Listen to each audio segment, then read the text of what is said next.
Oi, bom dia, boa tarde, boa noite. Hoje nós continuamos a falar sobre o trovadorismo, a literatura produzida em Portugal durante a Idade Média. O que nós chamamos de trovadorismo se estende do século XII em Portugal até meados do século XV.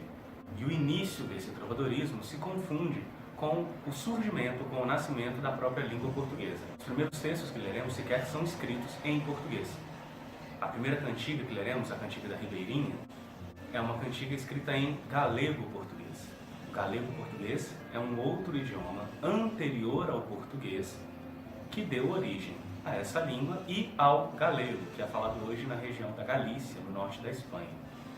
No início dos nossos estudos, ainda no século XII, a população da Galícia e a população do norte de Portugal ainda se confundiam e ainda falavam a mesma língua. E é por isso que as primeiras cantigas que nós estudamos estão nessa língua galego-portuguesa, que é anterior ao galego e ao português. E não vamos nos confundir aí, não é de modo algum uma mistura das duas línguas. Como eu já falei da Cantiga da Ribeirinha, que é o texto mais antigo escrito em português, que é o texto mais antigo escrito em galego-português, convém dizer que no trovadorismo, poesia e música andam juntas, andam próximas, se confundem. Isso é bastante comum, que a poesia e a música sejam unidas no surgimento, no nascimento, e só depois elas se separem, só depois elas se tornem formas de arte separadas. É por isso que nós chamamos os textos que nós leremos de cantigas, porque foram textos escritos para serem cantados pelos trovadores. Um trovador é um poeta, compositor, cantor medieval.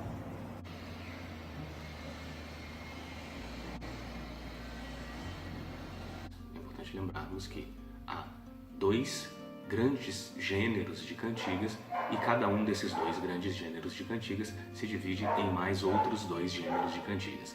Primeiro a gente tem as cantigas líricas, que são as cantigas que falam sobre sentimentos amorosos, e as cantigas satíricas, que são as cantigas que fazem críticas a outras pessoas, que são as cantigas que satirizam outras pessoas, que zombam de outras pessoas.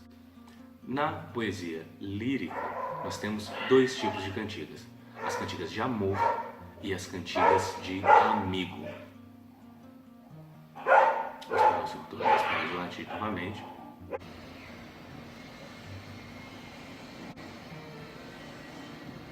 Então, continuando nas cantigas de amor, o lírico masculino declara o seu amor, declara a sua devoção a uma amada sempre idealizada e inalcançável por ser idealizada. Nas cantigas de amor existe um sentimento de vassalagem amorosa, e essa vassalagem amorosa ela espelha relações sociais e políticas reais do momento, do período da Idade Média, do feudalismo. Um vassalo é alguém que deve serviço a um suzerano. E o eu lírico masculino, ao declarar sua vassalagem amorosa à sua amada, ele se coloca nessa posição de servo, de alguém que deve serviço, de alguém que deve entregar alguma coisa à sua amada, que ele trata como suzerana. E outro sentimento muito importante presente nas cantigas líricas amorosas do trovadorismo é a coita d'amor, que é o sofrimento por amor. Coita d'amor é o sentimento, a característica daquele que é coitado por amor. A coita d'amor é o sofrimento pelo amor que não pode se realizar.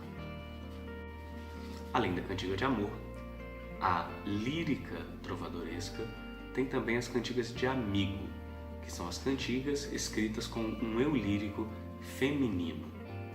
Quando dizemos eu lírico feminino, isso não significa que as cantigas são escritas por mulheres. E as cantigas de amigo, elas possuem frequentemente uma estrutura mais simples que a das cantigas de amor. As cantigas de amigo possuem uma estrutura mais próxima da literatura oral, da literatura cantada oral, com uma presença muito grande de refrão e de estribilho, de trechos que se repetem ao longo da cantiga, que se repetem ao longo do texto e que funcionam como um refrão. Nas cantigas de amigo, esse eu lírico feminino mostra o seu sofrimento por um amor que está distante. O amado está sempre distante e o amor não pode se concretizar por causa dessa distância. Ao lado das cantigas líricas, que são as de amor e as de amigo, existem também as cantigas satíricas, aquelas da crítica, aquelas da zombaria. As cantigas satíricas se dividem em cantigas de escárnio e cantigas de maldizer. A principal diferença entre as cantigas de escárnio e as cantigas de maldizer é que nas cantigas de escárnio há uma crítica indireta com abundante uso de ironia. Uma crítica indireta com muito uso de ironia, com uma linguagem que disfarça a crítica, sem nunca dizer o nome do alvo da crítica.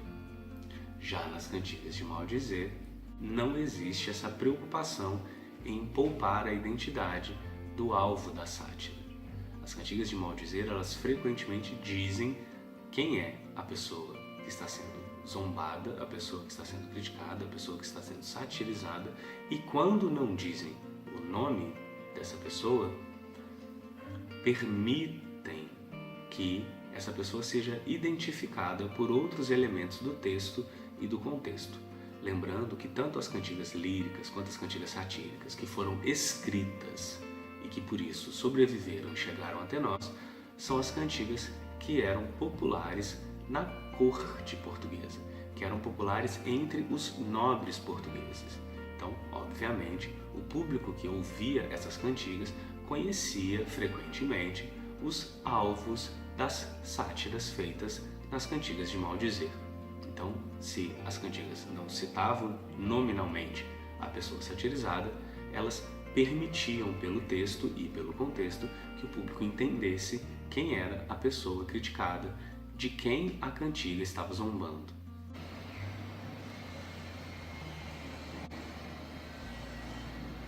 Durante a Idade Média, em Portugal,